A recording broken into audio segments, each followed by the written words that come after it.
Subscribe to my channel for more videos and press the bell icon for latest updates. बिस्मिल्लाहिर्रहमानिर्रहीम। अस्सलाम वालेकुम dear student, अभी तक हमने 6 चैप्टर को डिस्कस कर लिया है। ये आज हमारा 7वां चैप्टर आज हम स्टार्ट करने लगे हैं, जिसका नाम है किंगडम प्रोटिस्टा। बेसिकली ये चैप्टर बहुत छोटा सा चैप्टर है। इसमें प्रोटिस्ट की कुछ करैक्टर को डिस्कस किया गया है और इसमें आम तौर पे जो अभी तक हमारे पास पैटर्न है, इसमें से MCQs पूछे जाते हैं और शॉर्ट क्वेश्चन पूछे जाते हैं। इससे लॉन्ग क्वेश्चन नहीं बनता। तो हम इस चैप्टर को भी इसी अंदाज में डिस्कस करेंगे कि कैसे शॉर्ट क्वेश्चन बनेंगे और MCQs कहाँ से बन सकते हैं। तो बेसिकली आज हम इस चैप्टर को स्टार्ट करने लगे हैं, जिसका नाम है किंगडम प्रोटिस्टा। ये हमारे पास जो 5 किंगडम सिस्टम है, जिसमें 5 किंगडम सिस्टम पेश किए गए थे। सबसे पहला किंगडम प्रोकैरियोट जो पिछला चैप्टर है, उसके बाद किंगडम प्रोटिस्टा है जो ये वाला चैप्टर है। आगे फिर हम किंगडम फंजाई, किंगडम एनिमिलिया और किंगडम प्लांटी को डिस्कस करेंगे। तो ये दूसरा किंगडम है जो आज हम डिस्कस करने लगे हैं। तो किंगडम प्रोटिस्टा ये चैप्टर नंबर 7 और ये इसका लेक्चर नंबर 1 है। लेक्चर नंबर 1 है। तो सबसे पहले किंगडम ऑफ एक्सक्लूजन कहा जाता है किंगडम प्रोटिस्टा को। इसका मतलब क्या है किंगडम ऑफ एक्सक्लूजन? बेसिकली हमारे पास एक्सक्लूजन कहते हैं निकालने को, इंक्लूजन 2 वर्ड इस्तेमाल होते हैं, इंक्लूड दाखिल करना, एक्सक्लूड निकाल देना। तो बेसिकली इस किंगडम को आप कह सकते हैं कि ये निकाले हुओं का घर है। मतलब क्या है कि बेसिकली जो 5 किंगडम हैं, जो बाकी 4 किंगडम है, जिसको हम किंगडम प्रोकैरियोट कहते हैं, किंगडम फंजाई कहते हैं, किंगडम एनिमिलिया कहते हैं और किंगडम प्लांटी कहते हैं, जो 4 किंगडम में फिट नहीं होता वो इस किंगडम में डाल दिया जाता है। यानी आप इसको ये भी कह सकते हैं कि जो 4 किंगडम वाले जिस ऑर्गेनिज्म को निकाल दें, वो ऑर्गेनिज्म इसमें डाल दिया जाता है, इसमें डाल दिया जाता है। इस वजह से इसको कहा जाता है किंगडम ऑफ एक्सक्लूजन। या आप इसको दूसरे अंदाज में भी ये कह सकते हैं कि बेसिकली इस किंगडम के ऑर्गेनिज्म के पास ऐसे करैक्टर हैं जिसकी वजह से बाकी 4 किंगडम में फिट नहीं होते। इस वजह से हम इसके लिए अलग से किंगडम रखते हैं ऐसे ऑर्गेनिज्म के लिए। तो किंगडम ऑफ एक्सक्लूजन, निकाले हुओं का घर। तो इस किंगडम के अंदर जो मेंबर है उनको प्रोटिस्ट कहा जाता है और प्रोटिस्ट में वास्ट असॉर्टमेंट यानी बहुत ज़्यादा वैरायटी के ऑर्गेनिज्म है। वैरायटी क्यों बनी है? जैसे बाकी जो किंगडम है उनके ऑर्गेनिज्म में कुछ कॉमन करैक्टर होते हैं जिसकी वजह से वो एक दूसरे से मिलते जुलते हैं, लेकिन ये जो किंगडम बना है ये बाकी किंगडम के निकालने से बना है। जैसे घर के अंदर एक घर है, उसमें जो लोग रहते हैं वो मिलते जुलते हैं, उनकी ज़ात पात मिलती जुलती है, उनकी शक्लो सूरत भी यूजुअली मिलती जुलती होती है, उनके करैक्टर भी यूजुअली मिलते जुलते होते हैं। लेकिन जब हम एक क्लासरूम की बात करें तो क्लासरूम में जो स्टूडेंट मौजूद हैं वो काफ़ी सारे घरों से निकल के आए हैं। इस वजह से क्लासरूम के अंदर जो स्टूडेंट है उसमें बहुत ज़्यादा वैरायटी है बनिस्बत उन लोगों के जो एक घर में पाए जाते हैं। तो बिल्कुल सेम सेंस यहाँ है, चूँकि ये बाकी सारे किंगडम से निकाले हुए ऑर्गेनिज्म का किंगडम है, इस वजह से इनमें वैरायटी थोड़ी सी ज़्यादा है as compare to other kingdom. तो वास्ट असॉर्टमेंट, इसमें बहुत ज़्यादा वैरायटी है, लेकिन ज़्यादातर मेंबर प्राइमरीली का मतलब है इनमें ज़्यादातर मेंबर इक्वेटिक हैं। ये नहीं कि सारे इक्वेटिक हैं, कुछ इसमें टेरेस्ट्रियल भी हैं, खुश्की वाले भी हैं, लेकिन ज़्यादातर क्या हैं? इक्वेटिक हैं। हाँ, ये बात लाजमी है कि सारे ऑर्गेनिज्म के यूकैरियोट हैं ऑर्गेनिज्म। तो किंगडम प्रोटिस्टा के अंदर यूजुअली वो ऑर्गेनिज्म है जिनमें वैरायटी बहुत ज़्यादा है, वास्ट असॉर्टमेंट, और ज़्यादातर इसमें से पानी में रहने वाले हैं, इक्वेटिक ऑर्गेनिज्म है, और सारे मेंबर के हैं यूकैरियोटिक हैं। तो ऐसे किंगडम प्रोटिस्टा के अंदर मेंबर्स यूकैरियोटिक ऑर्गेनिज्म रखते हैं। उसके बाद अब ये जो यूकैरियोटिक ऑर्गेनिज्म है, इनकी जो बॉडी फॉर्म है, यानी इनके जो जिस्म की शक्लो सूरत है, उनका जो लाइफस्टाइल है, उनका खुराक हासिल करने का जो तरीका है, मोड ऑफ न्यूट्रिशन, और इनका रिप्रोडक्शन करने का जो तरीका है, इसमें इतनी ज़्यादा वैरायटी है कि इस वैरायटी की वजह से हम इनके जनरल करैक्टर नहीं बना सकते। जनरल कैरेक्टर से, जैसे हम किंगडम प्लांटी के अंदर डिस्कस करेंगे, कुछ कैरेक्टर ऐसे हैं जो सब में कॉमन है, कुछ कैरेक्टर एनिमिलिया में भी सारे ऑर्गेनिज्म में कॉमन है, इसी तरह प्रोकैरियोट में भी सारे ऑर्गेनिज्म में कॉमन कैरेक्टर हैं, लेकिन इसमें पाए जाने वाले जितने भी मेंबर हैं उनमें वैरायटी इतनी ज़्यादा है कि इनके जनरल कैरेक्टर बनाना मुश्किल है। तो डिफ़िकल्ट टू कैरेक्टराइज कि हम इस किंगडम के कोई ज़्यादा कैरेक्टर जनरल नहीं बना सकते, एक आधा कैरेक्टर बन सकते हैं, बहुत ज़्यादा जनरल कैरेक्टर इस किंगडम के नहीं बना सकते। तो यही बात लिखी हुई है कि ये जो यूकैरियोटिक ऑर्गेनिज्म है, इनकी बॉडी की शक्ल सूरत, इनका लाइफस्टाइल, ज़िंदगी गुजारने का तरीका, इनका मोड ऑफ न्यूट्रिशन, इनका रिप्रोडक्शन का मेथड, इसकी वजह से इनमें इतनी वैरायटी पाई जाती है कि हम इनके जनरल कैरेक्टर नहीं बना सकते। तो बेसिकली इस किंगडम को हम किंगडम ऑफ एक्सक्लूजन कहते हैं, जो हमने शुरू में डिस्कस किया था, क्योंकि इनमें ऐसे कैरेक्टर मौजूद हैं जिसकी वजह से इनको निकाल दिया गया अदर 4 किंगडम्स, जो बाकी 4 किंगडम है उनसे।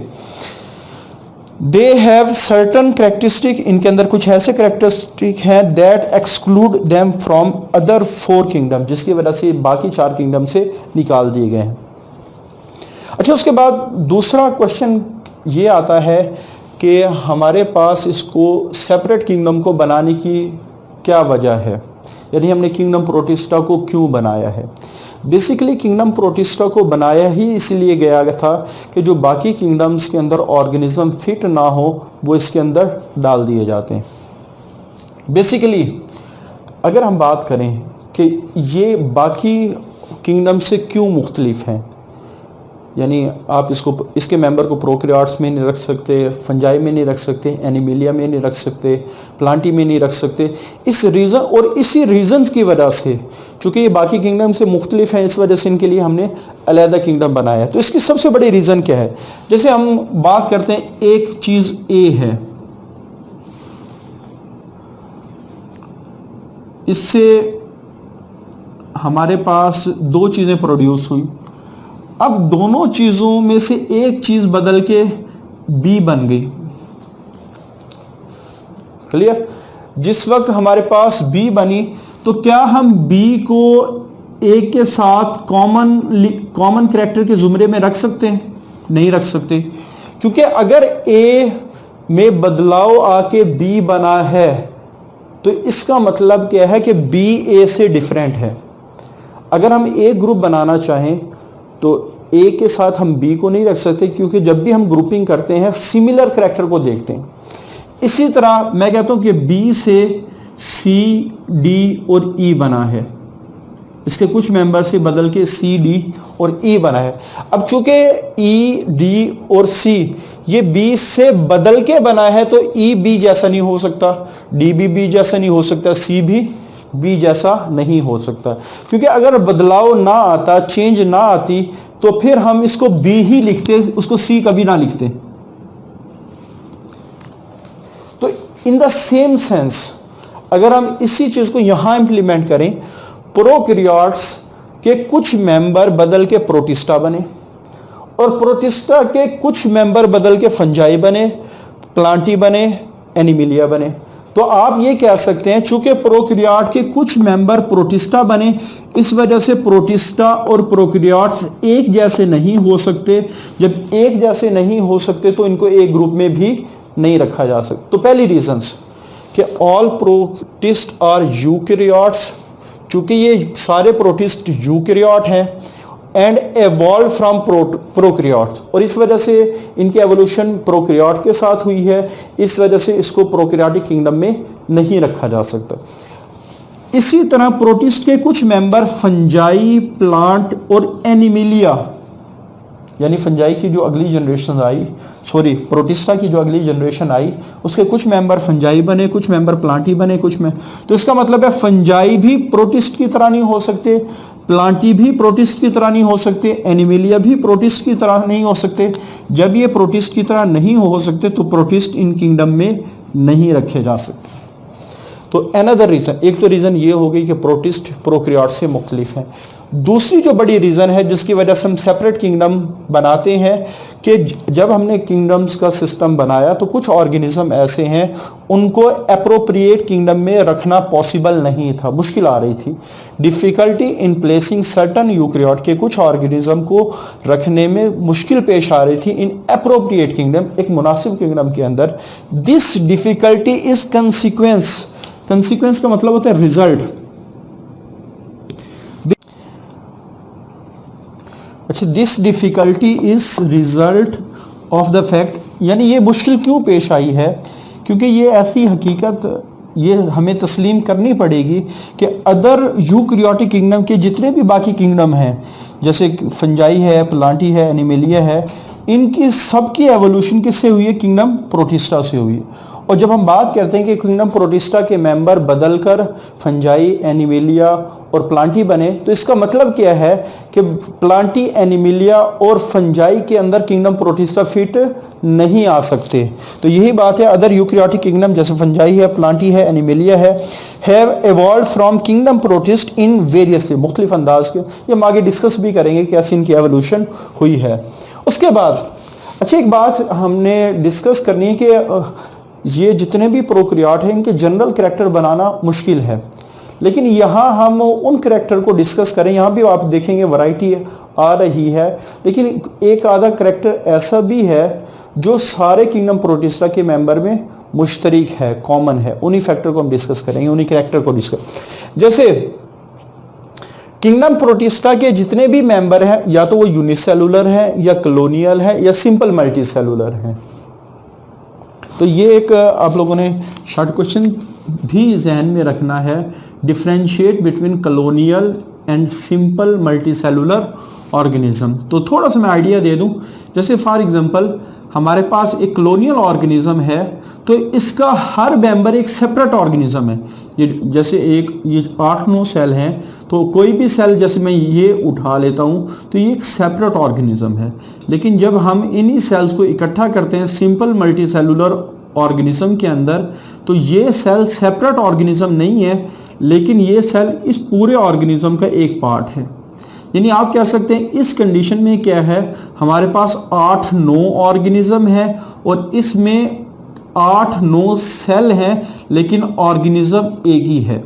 तो ऐसे ऑर्गेनिज्म जिसमें सिर्फ चंद सेल इकट्ठे होके एक पूरा ऑर्गेनिज्म बनाए, उनको सिंपल मल्टी सेलुलर ऑर्गेनिज्म कहते हैं। हाँ, जब हम कॉम्प्लेक्स मल्टी सेलुलर ऑर्गेनिज्म की बात करेंगे तो वही सेल मिलके मुख्तलिफ किस्म के स्ट्रक्चर्स बनाएंगे। तो सिंपल मल्टी सेलुलर ऑर्गेनिज्म के अंदर यूजली प्रोमिनेंट स्ट्रक्चर्स नहीं बन रहे होते।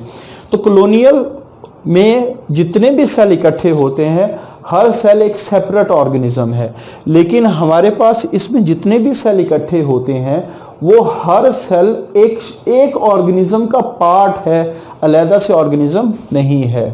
तो काफ़ी सारे हमारे पास, हम आगे डिस्कस करेंगे, काफ़ी सारे प्रोटिस्ट ऐसे हैं जो कॉलोनियल हैं, काफ़ी सारे प्रोटिस्ट ऐसे हैं जो सिंपल मल्टी सेलुलर हैं, काफ़ी सारे ऐसे हैं जो यूनिसेलुलर हैं। अच्छा, उसके बाद हमने एक बात डिस्कस की, जितने भी प्रोटिस्ट हैं वो सारे यूकैरियोट हैं, कॉमन टू ऑल प्रोटिस्ट। ये कैरेक्टर ऐसा है जो सारे प्रोटिस्ट के अंदर कॉमन है। ये सिर्फ प्रोटिस्ट के अंदर कॉमन नहीं है, बल्कि जो कॉम्प्लेक्स मल्टी सेलुलर ऑर्गेनिज्म है जैसे फंजाई है, प्लांटी है, एनिमेलिया है, उनमें भी ये कैरेक्टर कॉमन है। लेकिन इसी कैरेक्टर की वजह से कि ये सारे यूकैरियोट हैं, ये प्रोकैरियोट से डिफरेंट है, distinguish them from the prokaryote. तो बीइंग कि इनका यूकैरियोट होना सारे प्रोटिस्ट के अंदर कॉमन है, सारे मल्टीसेलुलर ऑर्गेनिज्म के अंदर कॉमन है, जैसे फंजाई है, प्लांटी है, एनिमेलिया है, और इसी कैरेक्टर की वजह से प्रोकैरियोट से डिफरेंट है। अच्छा, उसके बाद जो सबसे इंपॉर्टेंट चीज़ है कि ब्लास्टूला और एम्ब्रियो ये प्लांट और एनिमल्स में बनते हैं। अब ये क्या है, ये हम उन्हीं चैप्टर में डिस्कस करेंगे। ब्लास्टूला, एम्ब्रियो को हम चैप्टर नंबर 1 में भी डिस्कस कर चुके हैं कि एम्ब्रियो क्या है, और ये प्लांट और एनिमल्स में बनता है, ब्लास्टूला भी बनता है, एम्ब्रियो भी बनता है। लेकिन डेवलपमेंट के दौरान जो प्रोटिस्ट है इनके अंदर ना ब्लास्टूला बनता है ना एम्ब्रियो बनता है। ये बात आपने जहन में रखनी है, ये ऑब्जेक्टिव में पूछा जा सकता है। अच्छा, इनके फिर आगे डिस्कस करेंगे हम वेरियस ग्रुप्स। तीन बड़े ग्रुप हैं जो आपकी बुक में मेंशन किए गए हैं जो किंगडम प्रोटिस्टा के अंदर आते हैं। कुछ ऐसे हमारे पास प्रोटिस्ट है जिनके काफ़ी सारे करैक्टर एनिमल की तरह है, उनको एनिमल लाइक प्रोटिस्ट कहा जाता है, उनका जो नेम है वो प्रोटोजोन्स है। कुछ ऐसे हैं जो प्लांट लाइक करैक्टर रखते हैं, उनको हम एल्जी कहते हैं। कुछ ऐसे जो फंजाई लाइक करैक्टर रखते हैं। इनके दो बड़े ग्रुप हम डिस्कस करेंगे, स्लाइम मोल्ड और वाटर मोल्ड्स। तो स्लाइम मोल्ड का दूसरा नाम मिक्सोमाइकोटा है और वाटर मोल्ड का दूसरा नाम ओवोमाइकोटा है। तो ये तीन बड़े ग्रुप हैं जिनको हम डिटेल से इस चैप्टर के अंदर डिस्कस करेंगे।